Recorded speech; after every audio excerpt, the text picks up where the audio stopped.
Welcome, everyone, to Friday Night Young at Heart. I'm Father James DeLucio, and this is session number 171. You find me back again in the Paulist Fathers Library in our rectory in New York City, celebrating October 2nd, 2020, the Feast of the Guardian Angels.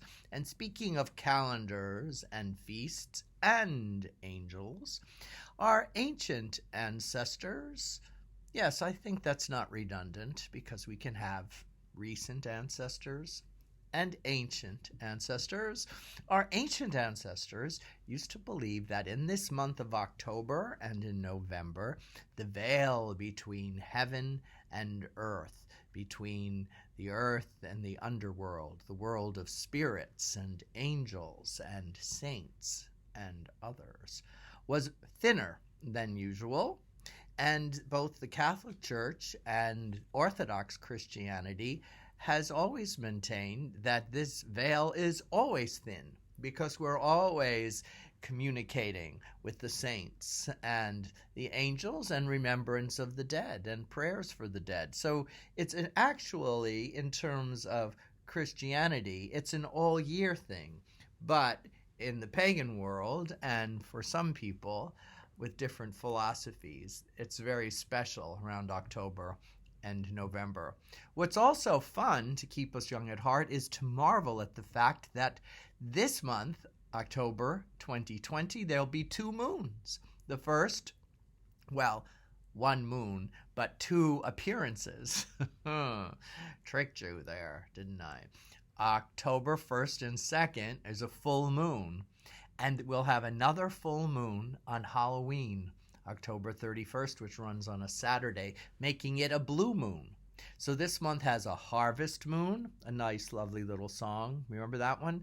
Shine on, harvest moon, up in the sky, which is always dated as close to the autumn equinox as possible. Last year it was September 19th, I believe, but this year it's October 1st and 2nd. And the blue moon means that a full moon appears twice in 1 month.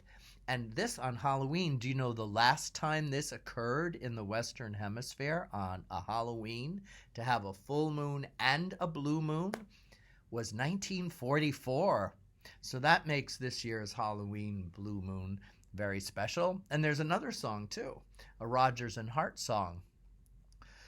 Blue moon, I saw you standing alone, with not a dream in my heart, without a song of my own. Woo! Do you know there was once a Paulist seminarian who used to howl at the moon? He was no longer a Paulist seminarian, priest, or otherwise. So that's kind of the fun of the calendar. And now I have some nursery rhymes. We're returning to some Mother Goose for us.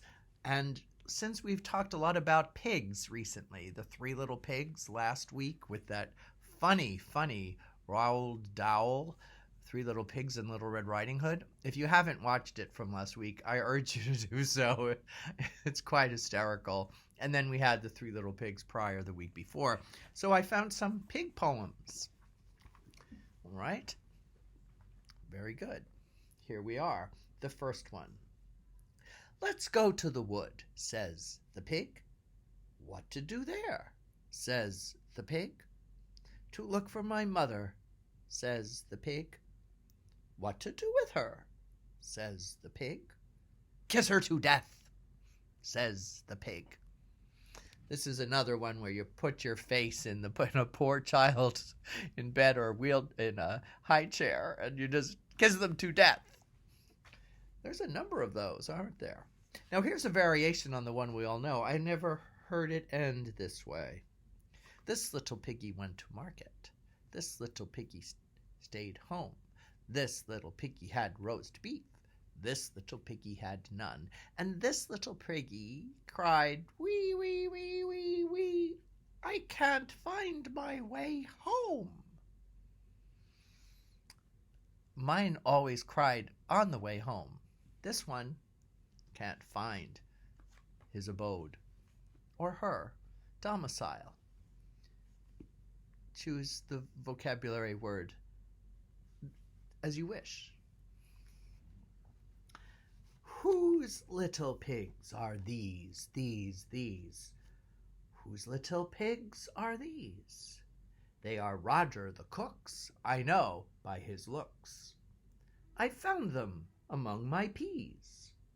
Go pound them, go pound them. I dare not, on my life. For though I love not Roger the cook,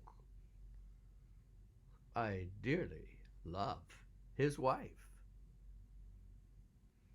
And a variation from a little older time period. Whose 3 hogs are these? Whose 3 hogs are these? They are John Cook's, I know them by their looks. I found them in the peas. Go pound them, go pound them. I dare not for my life, I dare not for my life. No, for once thou knewest John Cook very well, but better thou knowest his wife.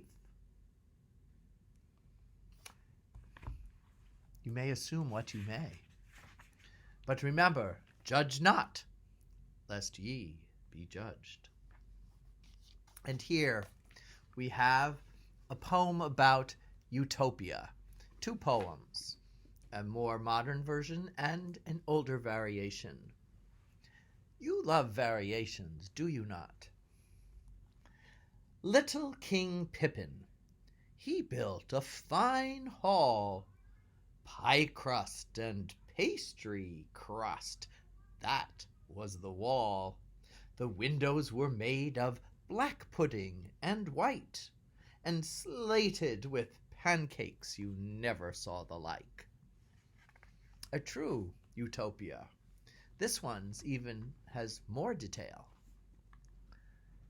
There beeth cloisters, bowers, and halls, all of pasties beeth the walls, of flesh, of fish, and rich meat, the likefullest that man may eat.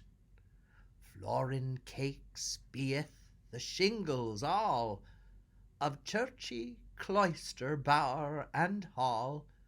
The pins beeth fat puddings, rich meat to princes and kings.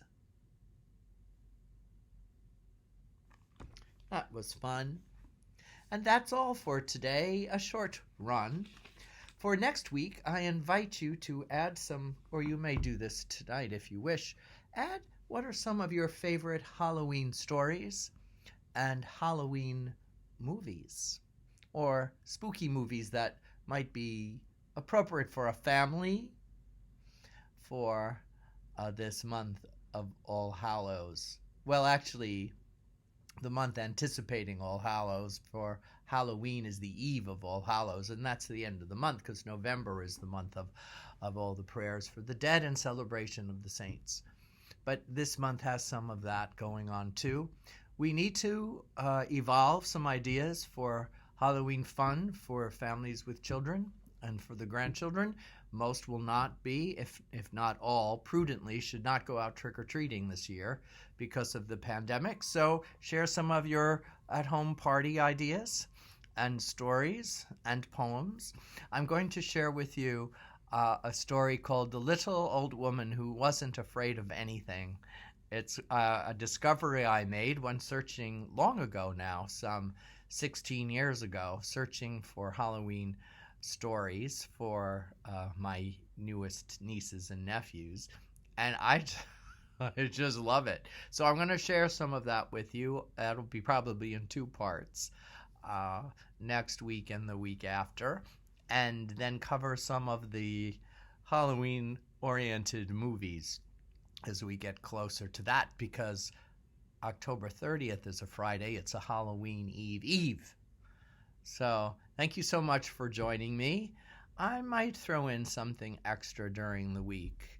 I'm more settled now in my rhythm, and I might have a little more time for some extra young at hearts. Meanwhile, if you go out, wear the mask, please. And be careful, stay safe, and God bless. Good night, everyone.